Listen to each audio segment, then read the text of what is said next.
Assalamualaikum warahmatullahi wabarakatuh. Pak Ekonya dikecilin. Pak Eko dikecilin.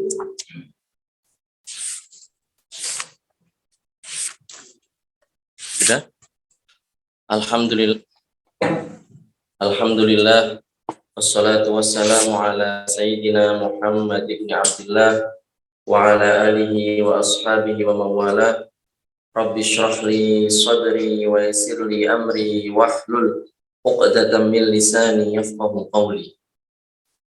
Admin, tolong mic yang double itu, takutnya mereka gaung suaranya. Mic yang double itu loh, clip on yang double. Allahumma la sahla illa ma ja'altahu sahla wa anta ya hayyu ya qayyum taj'alul hazna idza syi'ta sahla. Allahumma rzuqna al-ikhlasa fil qawli wal 'amali wan niyyah. Udzakirukum wa udzakiru nafsi bi ikhlasi niyyati lillahi tabaraka wa ta'ala. Klip yang double itu yang dibeli sama Ustaz Abdullah itu. Baik. Alhamdulillah, kita akan lanjutkan kajian kita tentang fikih munakahat. Kita sudah sampai pembahasan mengenai pendidikan anak.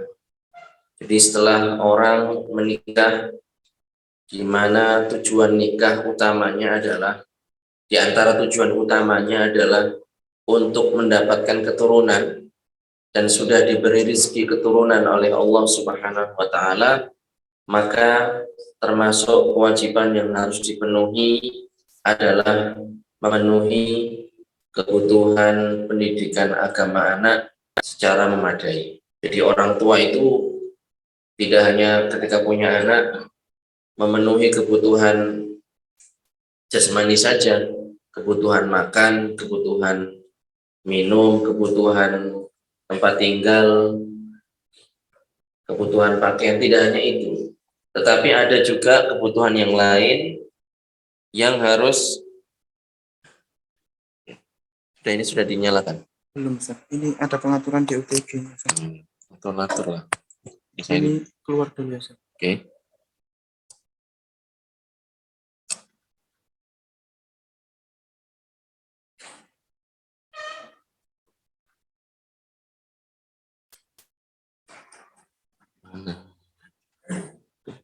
Oke.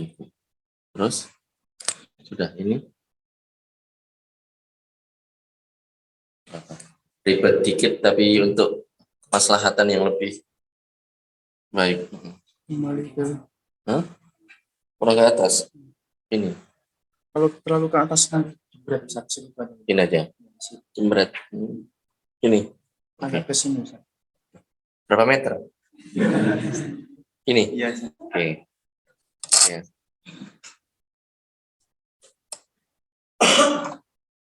Oke. Jamaah di sana suara saya jelas? Nah, mohon melambai atau ngasih kode karena jelas, Ustaz. Oh ya jelas, alhamdulillah. Jadi tidak hanya kebutuhan tersebut yang harus dipenuhi oleh orang tua, kebutuhan sandang, papan, pangan, kebutuhan pakaian, kebutuhan tempat tinggal, dan kebutuhan makanan. Tetapi ada juga kebutuhan rohani, kebutuhan pendidikan agama. Orang tua punya kewajiban untuk mengajarkan hal-hal yang menjadi bekal untuk anak supaya menjadi golongan yang selamat di akhirat. Allah Subhanahu wa Ta'ala berfirman, ya ayyuhalladzina amanu qu anfusakum wa ahlikum nar. Ya ayyuhalladzina amanu qu anfusakum wa ahlikum nar. Wahai orang-orang yang beriman, jagalah diri kalian dan keluarga kalian dari dahsyatnya api neraka. Bagaimana cara kita menjaga diri kita dan keluarga kita dari api neraka? Sebagaimana disebutkan oleh Baginda Ali bin Abi Thalib radhiyallahu anhu, adalah dengan mengajarkan ilmu agama, mengajarkan kebaikan. Beliau mengatakan, alimu anfusakum wa auladakumul khair. Ajarkanlah diri kalian maksudnya belajarlah dan ajarkanlah keluarga kalian ilmu agama, kebaikan ilmu agama. Itulah yang menjadikan kita selamat dari terjatuh di api neraka. Karena orang yang mengerti ilmu agama, dia akan mengetahui mana yang halal, mana yang haram, mana yang wajib, mana yang enggak, mana yang taat, mana yang maksiat, sehingga dia akan memenuhi atau melaksanakan hal tersebut, menjauhi hal tersebut. Dan seandainya pun dia terjatuh kepada perbuatan yang diharamkan, perbuatan maksiat sekalipun, maka dia tahu tata cara bertaubat. Jadi dengan demikian dia telah menyelamatkan dirinya dan juga keluarganya dari terjatuh kepada api neraka. Ya. Jadi orang tua ini sudah sepatutnya membekali anak dengan bekal agama yang memadai sejak dini. Minum ini. Tolong ada ini. Sana. Situ semuanya itu, ayo. Jadi harus membekali anak-anaknya dengan ilmu agama sejak dini. Ya, karena ilmu agama ini adalah kunci kebahagiaan lahir dan batin. Kunci keselamatan dunia dan akhirat.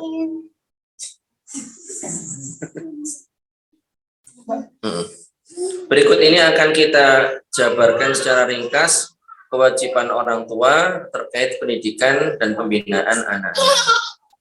Dan yang perlu kita pahami bahwa yang dimaksud dengan orang tua di sini yang hukumnya wajib mengajarkan anak-anaknya adalah 1 ayah, 2 ibu, ya.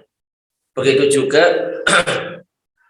kakek dan nenek dari kedua jalur, dari ayah dan juga dari ibu.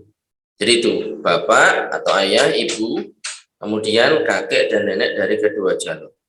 Dan kewajiban ini bisa menjadi gugur apabila misal ayah, orang tua, ibu misalnya, ya ayah atau ibu misalnya memasrahkan, mewakilkan kepada orang lain. Jadi menyerahkan kepada seorang guru misalnya. Jadi oleh karenanya di sini kalau orang tua itu paham betul bahwasanya para guru itu mengajarkan anak-anak ilmu agama ini menjadikan kewajibannya gugur, itu ya harusnya mereka para orang tua mengapresiasi guru-guru anaknya. Ya. Jadi itu yang dimaksud. Jadi orang tua atau wali anak di sini yaitu ayah, ibu, kemudian kakek, nenek, atau orang-orang yang menempati posisinya. Dan yang dimaksud dengan anak di sini adalah anak yang sudah mumayyiz. Ini juga tidak mengenal gender, baik laki-laki maupun perempuan. Anak yang sudah mumayyiz. Yang dikatakan dengan mumayyiz ini adalah para ulama mengatakan al-istiqlal binahwil aqli wal istinja. Jadi sudah bisa makan sendiri, sudah bisa istinja sendiri, sudah menonton syariat. Itu dinamakan dengan mumayyiz. Atau sebagian yang lain mengatakan bahwa yang dimaksud dengan mumayyiz itu adalah bihaitsu yafhamul khitab wa yaruddul jawab. Jadi seorang anak memahami pembicaraan dan juga mampu menjawab pertanyaan. Itu yang dimaksud dengan al-mumayyiz. Lah, anak yang seperti inilah maka orang tua sudah punya kewajiban untuk mengajarkan kepada mereka hal-hal terkait ilmu agama. Apa saja yang diajarkan? Yang pertama adalah terkait hal-hal yang pokok akidah.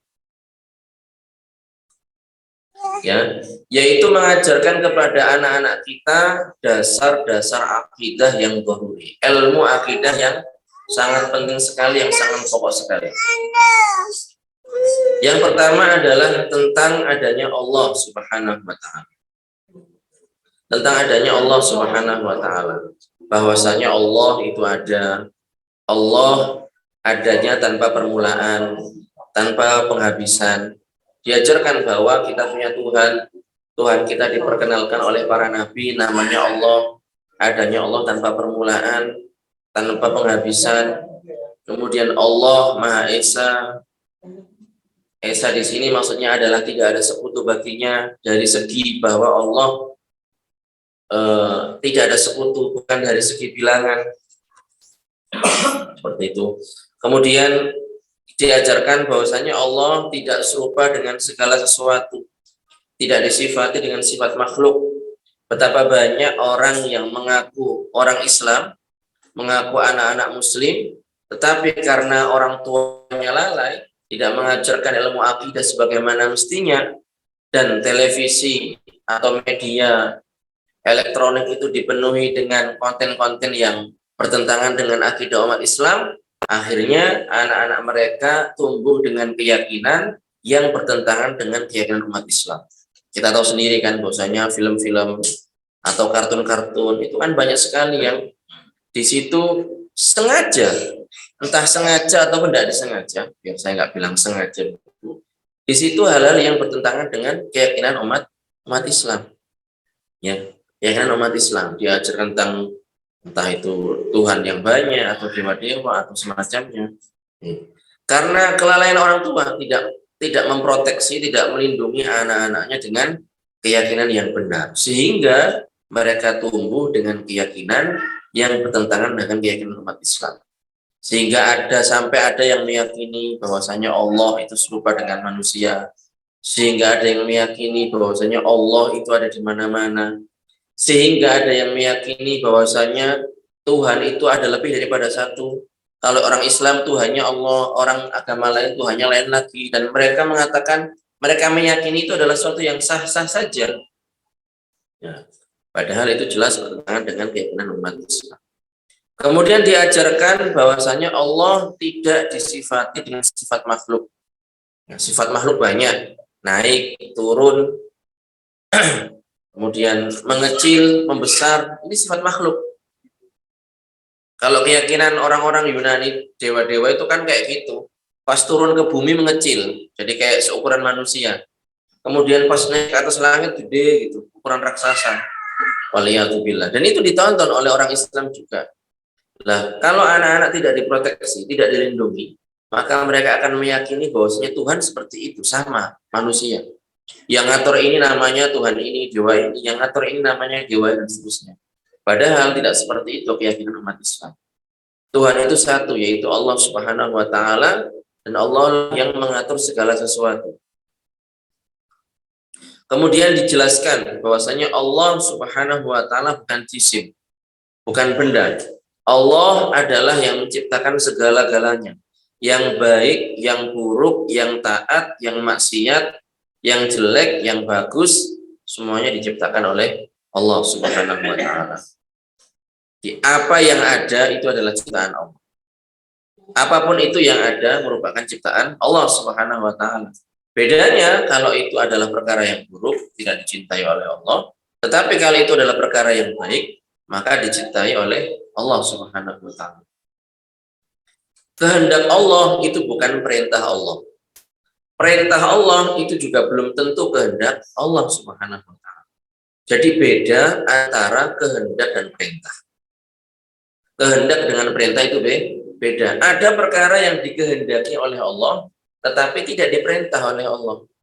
Ada perkara yang diperintahkan oleh Allah, tetapi tidak dikehendaki oleh Allah Subhanahu wa Ta'ala. Contoh paling mudah, paling gampang adalah kisahnya Nabi Ibrahim alaihissalam. Nabi Ibrahim alaihissalam diperintahkan oleh Allah melalui mimpi. Kalau Nabi mimpi itu perintah, wahyu. Nabi, Rasul, wahyunya, jalannya adalah melalui mimpi. Kalau kita mimpi ya belum tentu. Ada mimpi yang hanya sekedar kembang tidur, ada mimpi yang memang benar-benar itu adalah pertanda bagus. Mimpi ketemu Rasulullah misalnya. Rasulullah sendiri menyebutkan dalam hadisnya, Man ra'ani fil manam fasayarani fil yaqadhah. Jadi kalau mimpi ketemu Rasulullah itu ya berarti ya memang beliau, bukan sesuatu yang lain. Dan itu pertanda bagus bagi orang yang melihatnya itu, bahwasanya orang ini akan mati dalam kondisi beriman. Itu kalau mimpi orang-orang seperti kita. Tapi kalau mimpinya Rasulullah, mimpinya para nabi yang lainnya, itu adalah wahyu dari Allah Subhanahu wa Ta'ala. Nabi Ibrahim alaihissalam mimpi Dalam mimpinya beliau diperintahkan oleh Allah untuk menyembelih putranya Nabi Ismail.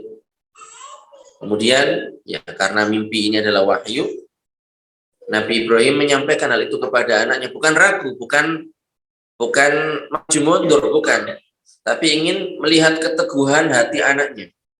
Karena memang sama-sama Nabi, ya tentunya tidak akan keluar dari perintah Allah Subhanahu wa Ta'ala. Akhirnya apa? Setelah mau dieksekusi begitu bahasanya, pisau yang digunakan untuk menyembelih putra Nabi Ibrahim yaitu Nabi Ismail alaihi wassalam ini tidak berfungsi. Dan dari sini para ulama menyebutkan bahwasanya pisau itu sejatinya hakikatnya bukanlah yang menciptakan pemotongan. Pisau sejatinya bukanlah yang menciptakan pemotongan. Yang menciptakan sesuatu itu menjadi terpotong adalah Allah Subhanahu wa Ta'ala. Tetapi ini jangan buat coba-coba ya. Kalau nggak dikehendaki oleh Allah, pasti pisau ini nggak bisa motong. Kemudian nyoba temannya tidur di libas dengan bukan seperti itu. Bukan seperti itu. Jadi bukan kita yang menguji Allah, tetapi Allah yang menguji kita. Paham ya teman-teman? Kadang ada orang-orang ateis misalnya, kalian wahai umat Islam mengatakan bahwasanya segala sesuatu itu terjadi karena kehendak Allah Subhanahu wa Ta'ala. Coba kalian, pisau ini kata kalian yang menciptakan pemotongan adalah Allah. Kalau begitu kalian potong itu. Apa jawaban kita? Jawaban kita adalah bukan hamba yang menguji Tuhannya, tetapi Tuhan yang menguji hambanya.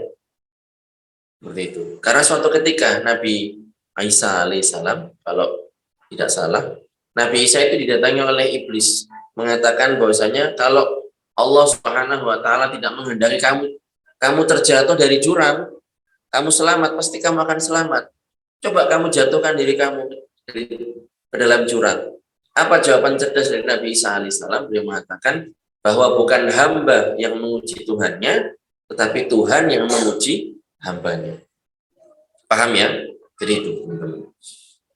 Nah itu akhirnya tidak tersembelih Nabi Ismail alaihissalam, namun digantikan oleh kambing yang gemuk, yang montok dari surga. Yaitu perintah Allah, tetapi tidak dikehendaki oleh Allah Subhanahu wa Ta'ala. Sebagaimana sholat, sebagaimana puasa di bulan Ramadan, sebagaimana melaksanakan ibadah haji, sebagaimana ketaatan-ketaatan yang lain merupakan perintah Allah. Tetapi apakah manusia yang diperintahkan oleh Allah itu melaksanakan hal itu secara keseluruhan, secara sempurna? Jawabannya tidak. Kenapa? Karena tidak dikehendaki oleh Allah Subhanahu wa Ta'ala. Jadi perintah bukan kehendak. Sebaliknya kehendak juga belum tentu perintah. Ada orang zina, ada orang minum khamr, ada orang makan harta riba, ada orang korupsi, ada orang bikin berita bohong, hoax, dan seterusnya. Itu larangan, ya, bukan perintah Allah Subhanahu wa Ta'ala, tetapi terjadi. Berarti apa? Itu dikehendaki oleh Allah Subhanahu wa Ta'ala. Kalau seandainya ada orang yang nanya, kok Allah Subhanahu wa Ta'ala memerintahkan sesuatu yang tidak Allah kehendaki? Kok menghendaki sesuatu yang tidak diperintahkan? Bagaimana jawaban kita? Kita katakan, kita mengutip ayat Al-Quran, la yus'alu amma yaf'alu wa hum yus'alun. Bukan kapasitas kita sebagai seorang hamba, bukan wewenang kita sebagai seorang hamba nanya-nanya Allah gitu, ngatur-ngatur Tuhan gitu. Bukan kita yang diatur sama Tuhan. Ya, yang ngatur itu Tuhan, bukan hamba yang ngatur Tuhan. Tuhan yang ngatur hamba. La yus'alu amma yaf'alu wa hum yus'alun. Kalau Tuhan diatur-atur, berarti dia lemah. Tuhan itu kan nggak diatur, Tuhan yang ngatur. La yus'alu amma yaf'alu wa hum yus'alun. Jadi la yus'alu amma yaf'alu. Allah tidak ditanya, tidak diatur-atur, tidak dimintai pertanggungjawaban akan apa yang Allah kerjakan, akan apa yang Allah ciptakan. Tetapi kita, makhluk manusia, kitalah yang akan ditanyai tentang apa yang kita kerjakan nanti pada hari kiamat. Jadi kita menjelaskan bahwasanya Allah menciptakan segala sesuatu. Allah ada tanpa tempat dan arah. Dan ini penting sekali. Saya ulang, keyakinan umat Islam dari Nabi Adam alaihissalam sampai Nabi Muhammad sallallahu alaihi wasallam, keyakinan seluruh para nabi adalah Allah ada tanpa tempat dan arah. Karena tempat dan arah ini adalah makhluk, asalnya tidak ada. Kemudian diciptakan oleh Allah menjadi ada. Kalau seandainya Allah butuh kepada tempat, padahal tempat ini sebelumnya tidak ada dan Allah ada tanpa permulaan, maka berarti Allah berubah. Asalnya tidak butuh tempat, kemudian berubah menjadi butuh kepada tempat. Itu di antara dalil akalnya itu. Termasuk dalil akal juga adalah bahwasanya kita katakan tempat itu selain Allah atau bukan? Apa jawabannya? Selain Allah. Siapa yang menciptakan tempat? Allah. Apakah Allah butuh kepada ciptaannya? Tidak. Kesimpulannya berarti apa? Allah ada tanpa tempat. Sesimpel itu, semudah itu untuk mematahkan argumen orang-orang mujassim, orang-orang musyabbih, kaum mujassimah, kaum musyabbihat, yang mereka ini ngotot dan ngeyel, meyakini seakan-akan otak mereka itu sudah nggak berfungsi. Mereka meyakini bahwasanya Allah ada di atas arsy, ada di atas langit, naik turun dan seterusnya, membawa-bawa ayat Al-Quran secara batil dan salah dan seterusnya. Itu sudah jelas, itu kita dikasih. Kata mereka kalau kita ngomong seperti itu, udah kita ini bukan agama yang rasional katanya. Gimana itu? Jadi kita itu dikasih otak ini biar nggak dipakai begitu. Waliyatubillah. Jadi itu sesimpel itu. Kita katakan tempat itu selain Allah atau bukan? Selain Allah. Pasti tidak akan ada orang yang bisa mengelak pertanyaan ini. Mereka tidak akan berani mengatakan tempat adalah Allah. Tempat itu adalah selain Allah Subhanahu wa ta'ala. Selain Allah makhluk, berarti tempat siapa yang menciptakan? Allah. Apakah Allah butuh pada ciptaannya? Tidak. Berarti apa? Allah ada tanpa tempat. Simpel itu, teman-teman. Kemudian kalam Allah Subhanahu wa ta'ala bukan huruf, bukan suara, dan juga bukan bahasa. Kalam Allah bukan huruf, bukan suara, bukan bahasa. Ketika kita membaca Al-Quran, membaca kalam Allah, membaca itu ungkapan yang menunjukkan akan adanya sifat kalam Allah. Saya ulang, ketika kita membaca Al-Quran yang itu berbahasa Arab, yang itu ada suaranya, yang ada hurufnya, itu merupakan ungkapan yang menunjukkan akan adanya sifat kalam Allah Subhanahu wa ta'ala. Adapun sifat kalam Allah, maka bukan berupa huruf, bukan berupa suara, bukan berupa bahasa. Sebagaimana zat Allah bukan jisim. Sebagaimana zat Allah itu bukan seperti zatnya makhluk. Ya. Kalau kita misalnya nulis di papan tulis alif, lam, ha dalam bahasa Arab. Itu dalam bahasa kita A, L, A, H. Kaligrafi misalnya. Kita ditanya, ini apa ini? Apa bacanya? Orang-orang mengatakan Allah.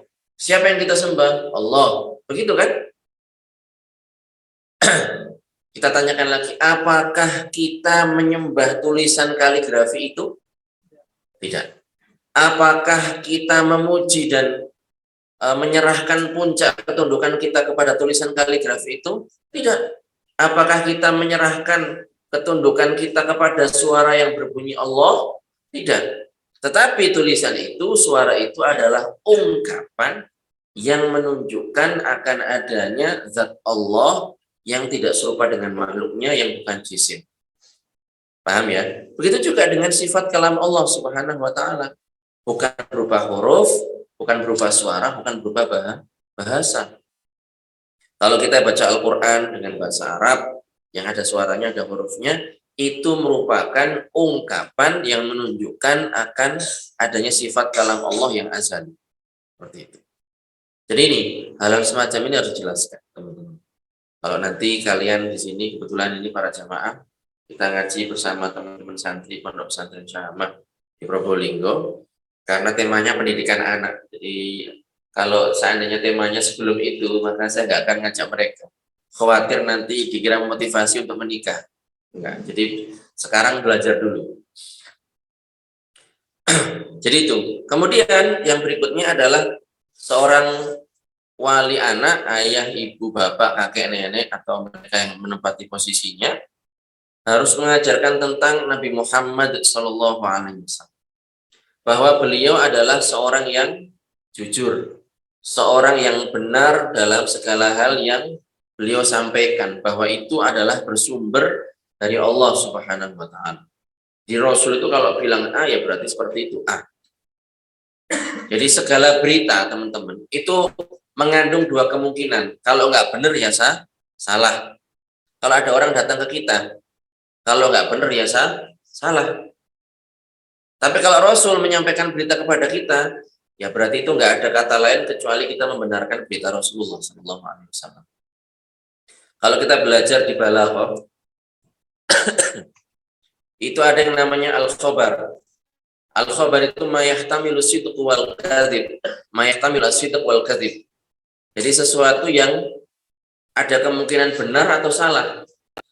Bidzatihi, melihat bahwasanya itu adalah khabar. Tapi kalau melihat hal lain, misalnya bahwa al-qail huwa rasul, bahwa yang mengatakan, yang menyampaikan adalah Rasulullah, maka itu tidak mengandung kecuali hanya benar. Jadi Rasul kalau menyampaikan A ya A, benar berarti. Kalau menyampaikan Z ya Z, berarti benar seperti itu. Tidak akan salah, tidak akan luput, tidak akan keliru, tidak akan bertentangan dengan kenyataan. Kemudian kita sampaikan juga bahwa Rasul adalah penutup para nabi. Tidak ada seorang nabi pun, tidak ada seorang pun yang diangkat menjadi nabi setelah Nabi Muhammad SAW. Yang masih hidup ada, tapi yang diangkat menjadi nabi setelah Nabi Muhammad SAW tidak ada. Nabi Isa alaihissalam beliau masih hidup, beliau di langit yang pertama, dan nanti pada hari kiamat beliau akan turun, ya, akan melaksanakan tugas-tugas dari Allah Subhanahu wa Ta'ala. Demikian pun beliau karena turun di masa umatnya Nabi Muhammad, beliau melaksanakan syariatnya Nabi Muhammad. Nabi Khidir alaihissalam, Khidir ya, orang-orang kita bilangnya apa? Khidir. Nabi Khidir katanya. Khidir. Ini juga pendapat sebagian ulama mengatakan dia masih hidup. Ya, dia masih hidup dan menemui beberapa wali. Dan saya dengar beberapa kali dari guru saya bahwasanya Syekh Abdullah rahimahullah, beliau ini kata guru-guru kita ini sempat juga bertemu dengan Nabi Khidir alaihissalam. Kemudian tiupkan atau bagaimana sehingga beliau ini apa yang beliau hafal itu tidak lupa. Dan tidak menutup kemungkinan mungkin salah seorang di antara kita bertemu dengan Nabi Khidir alaihissalam. Tapi jangan ngaku-ngaku teman-teman. Ngaku-ngaku ketemu. Soalnya apa? Sebagian syekh ini sebenarnya bukan ngaku-ngaku saya ketemu Nabi Khidir gitu, enggak. Setelah beberapa waktu didesak, akhirnya beliau menyatakan bahwasanya beliau bertemu dengan Nabi Khidir alaihissalam. Seperti itu. Dan itulah kondisi para wali seperti itu biasanya. Mereka ketika mendapatkan keistimewaan dari Allah Subhanahu wa Ta'ala, itu tidak pamer, tidak gembar-gembor, tidak obrol sana sini. Para wali seperti itu. Kalau para dajjal berupa manusia maksud saya, itu ya mereka ya gembar-gembor demi untuk jamaahnya ini supaya nggak lari kemana-mana, bilangnya seperti itu, ketemu Nabi Khidir lah, menyebarkan kepada murid-murid terdekatnya dan seterusnya, kemudian menyampaikan dan seterusnya. Padahal zahir syariatnya tidak menunjukkan hal itu. Bagaimana? Ya misalnya dia ngomongnya ngawur, perilakunya bertentangan dengan syariat, ta'amulnya dengan perempuan misalnya tidak sesuai dengan ketentuan syariat, cium tangannya diciumi oleh perempuan-perempuan yang bukan mahramnya. Seorang-orang seperti ini ya sudah jauh dari syariat. Masih doyan harta, masih gila harta. Ya. Jadi kalau ada orang kok kondisinya seperti itu adalah indikasi bahwasanya orang ini jauh dari pangkat walinya. Seperti itu. Ya. Ada salah satu, ini agak melebar dikit, tapi saya rasa penting untuk disampaikan. Oke. Jadi di Libanon sana ini ada seorang yang ditokohkan yang bernama Rajab Dib. Siapa namanya? Rajab Dib. Ini Dajjal minad Dajjajilah. Jadi Rajab Dib ini dia mengaku dia adalah seorang nabi. Dia mengaku dia seorang nabi. Mengaku seorang nabi. Dia mengumpulkan orang-orang di sekelilingnya, mengumpulkan harta dan seterusnya. Dia mengaku nabi. Dia mengatakan nahnu anbiya musawwarun.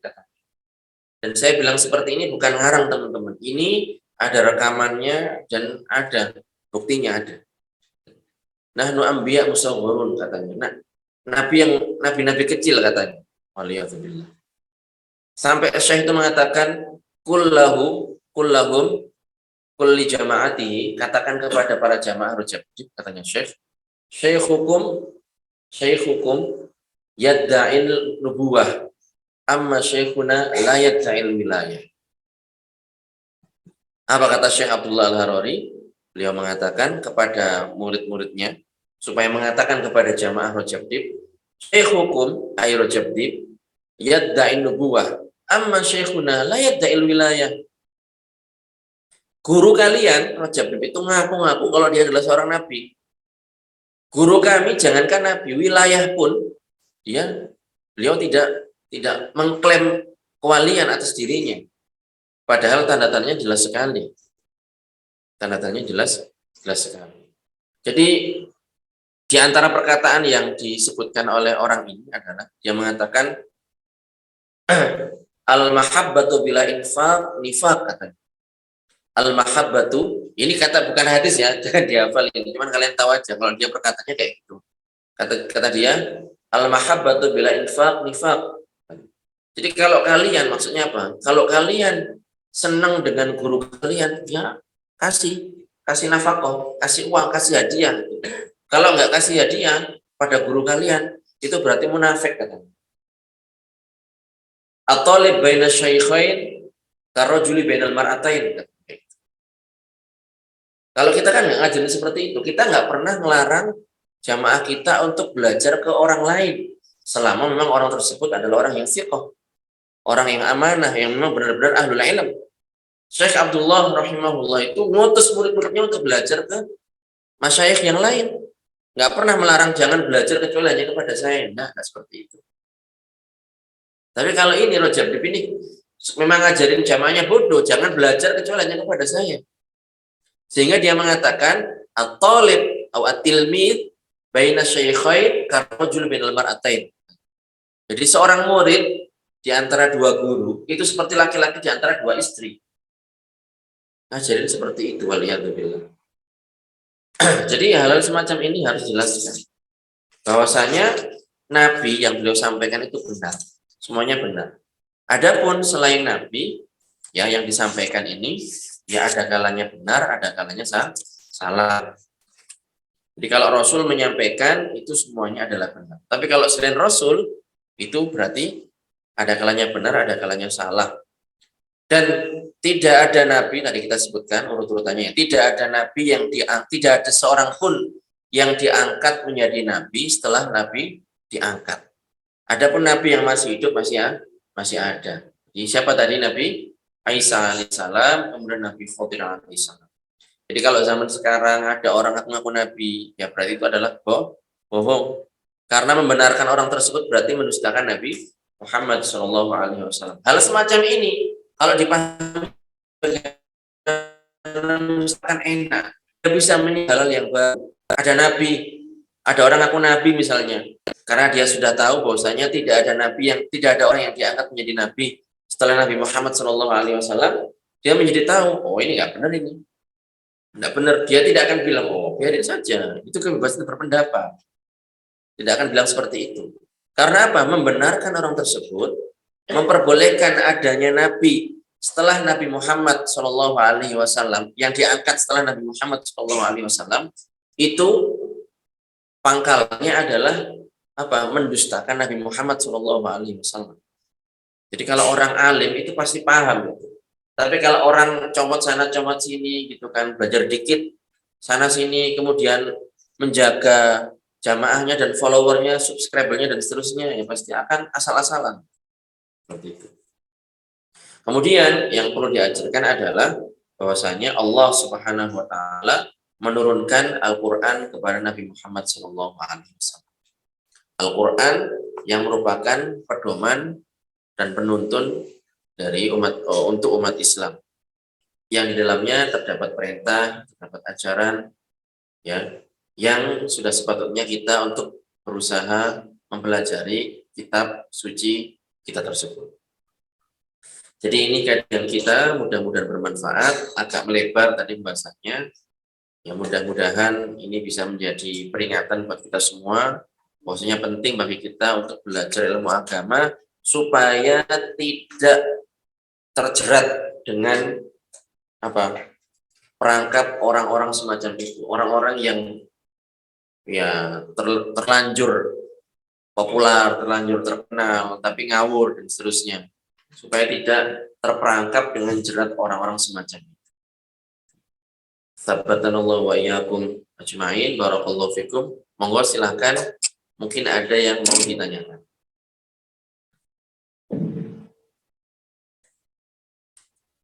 Mana? Hah?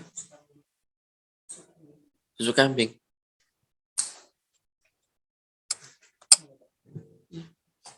Silakan.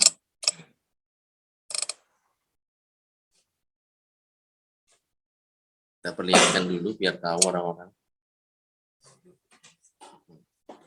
Jangan ada yang ngantuk ya. Ini karena liburan jadi sebagian teman-teman pulang.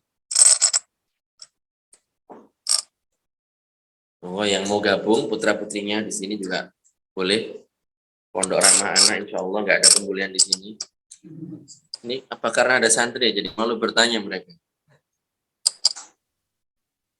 Biasanya nikah itu di awal-awal pokoknya banyak sekali. Tapi ini memang temanya tema umum gitu, jadi ma'ruf wadih. Baik. Tidak apa-apa kalau mau japri gitu. Mudah-mudahan bermanfaat. Kita tutup dengan tahlil, selawat dan istighfar. La ilaha illallah. Allahumma shalli ala sayyidina wa ala alihi wa sallim. Rabbi ighfir li wa li walidayya wa li barakallahu fikum. Sebentar, teman-teman. Kita keluar dulu.